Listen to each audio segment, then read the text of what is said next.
Broadcasting live from the Albay PIO News Center, providing you the most exclusive news update from all over the province. This is News at 12. News at 12.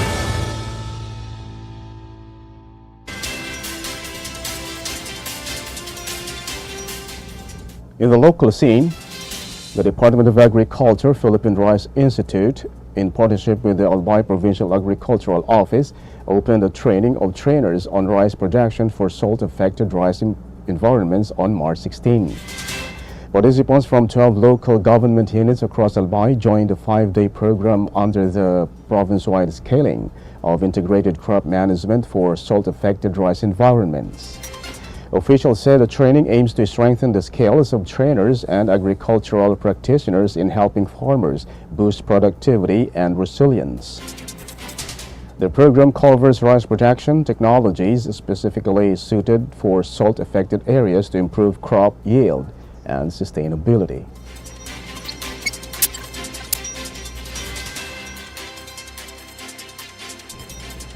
In other story, the Municipal Agriculture Services Office of PIO, in partnership with the Albay Veterinary Office, conducted Veterinary Medical Mission on March 17 to mark Rabies Awareness Month 2026. The activity, Libreng Kapon sa Ayam Kina Ikos, led by engineer Aaron Israel Lusabia, promoted responsible pet ownership and rabies prevention in the community. Services included free spay and neuter procedures for cats and dogs, as well as anti-rabies vaccinations free of charge. The campaign, Rabies Free na Pusa at Aso, Kaligtasan ng Pamilyang Pilipino, emphasizes protecting both animals and residents from rabies. Officials said the mission is part of the ongoing efforts to strengthen animal health services and safeguard community safety through accessible veterinary care.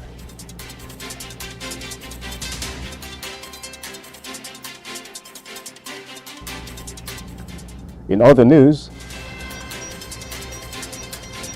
the Provincial Social Welfare and Development Office reported the distribution of relief assistance to thousands of families displaced by Mayon volcano during the first quarter Provincial Disaster Risk Reduction and Management Council meeting held on March 17. Provincial Social Welfare and Development Officer Maria Vivian Isea said a total of 5,665 family food packs from the Department of Social Welfare and Development were delivered to evacuees in Kamalig, Molilipot, Ginubatan, Ligao, and Tabaco. Isea said 590 sets of non-food items, including plastic mats, blankets, malongs, and rechargeable flashlights, were also provided through the Aboitiz Foundation and Aboitiz Power.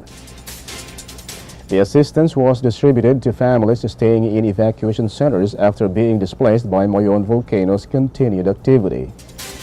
Isea said the office continues to conduct regular monitoring in evacuation centers to ensure the safety and welfare of affected families.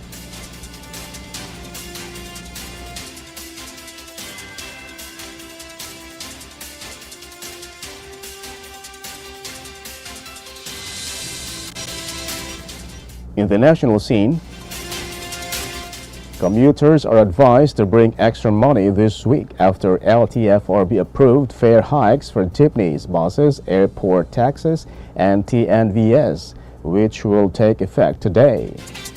LTFRB Chair Vigor Mendoza II said the increase was promoted by soaring global fuel prices due to the Middle East conflict, with diesel costs rising to around 75 to 80 pesos per liter.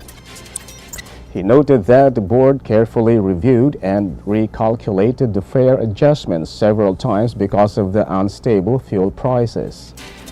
Despite this, transport groups criticized the move, calling the 1 peso increase too small compared to the more than 100% increase in fuel prices.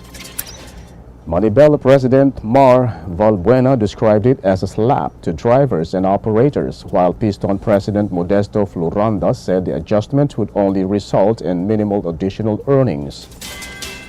The groups are urging the government to remove fuel taxes, lower fuel prices to 55 pesos per liter, and approve a higher fare increase of 5 pesos.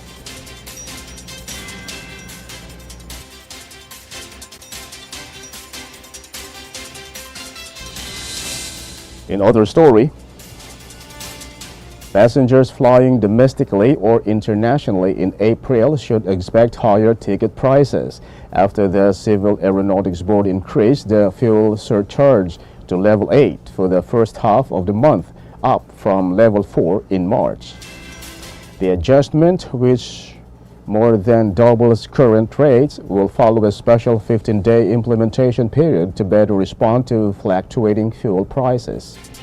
According to the CAB, the shorter cycle allows a quicker adjustments and reduces delays between actual fuel cost and the applied surcharge. Under Level 8 fuel surcharges for domestic flights will range from 250 to 787 pesos, significantly higher than the previous 117 to 342 pesos.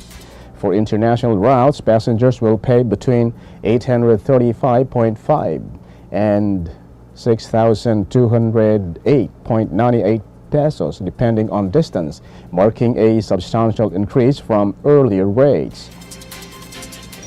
The new charges will be in effect from April 1 to April 15, with the agency noting that gradual adjustment can help ease the impact of travelers while allowing faster reductions if fuel prices go down.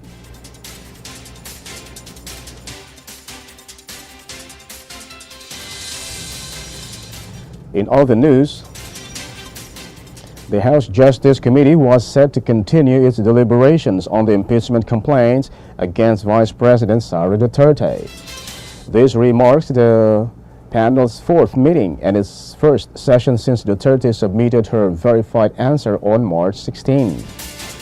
In her response, the Vice President did not directly address the allegations and instead raised concerns about the credibility of House proceedings. The complaints behind the two impeachment case have waived their right to file a reply, with one group describing Duterte's submission as a non-answer. Under House rules, the committee will determine if there are sufficient grounds to proceed with the impeachment. If approved, the next step will be a public hearing where evidence and witness will be presented.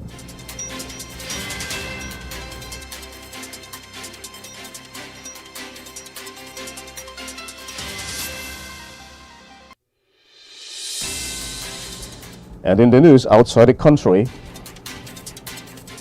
since February 28, the joint U.S.-Israel strikes in Iran have escalated into a sustained regional conflict involving multiple nations and territories across the Middle East.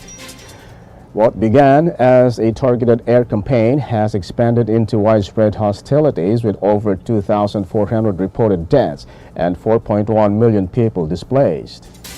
According to Al Jazeera, the U.S. Central Command has targeted more than 5,000 sites in Iran, while Islamic Revolutionary Guard Corps has retaliated against 27 military facilities across Israel and the region. Iranian operations have now reached 9 countries and a UK base in Cyprus, though most attacks were intercepted. The conflict's first major strike occurred on the morning of February 28, when a missile hit Shajari Tayyibeh Girls' School in Minlab, Iran, killing 168 students and 14 teachers. Since then, over 2,600 attacks have been recorded, resulting in heavy casualties and a growing humanitarian crisis. The ongoing assaults on energy infrastructure have also sparked a global oil crisis, threatening international economic stability.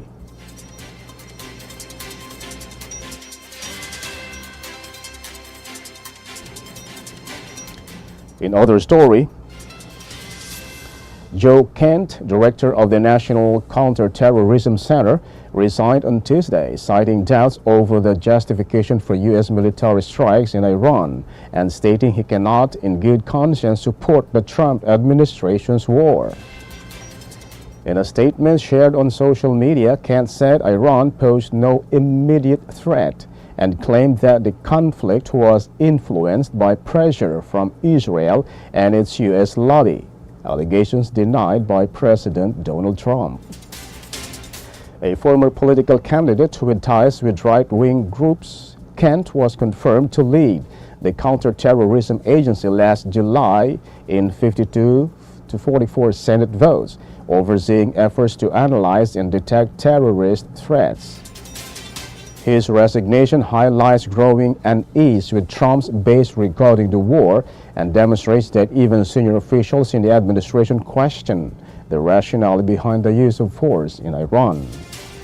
The leadership change comes amid heightened domestic security concerns attack in Michigan and Virginia, and Kent emphasized in his resignation letter that his decision was based on the lack of a clear justification for the strikes.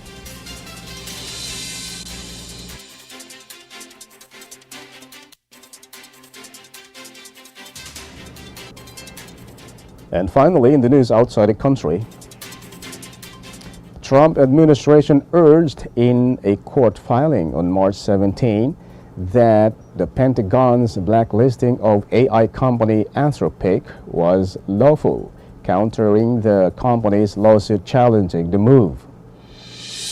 Defense Secretary Hegseth designated Anthropic developer of the AI assistant Claude a national security supply chain risk on March 3 after the company refused to remove safeguards to preventing its technology from being used for autonomous weapons for domestic surveillance.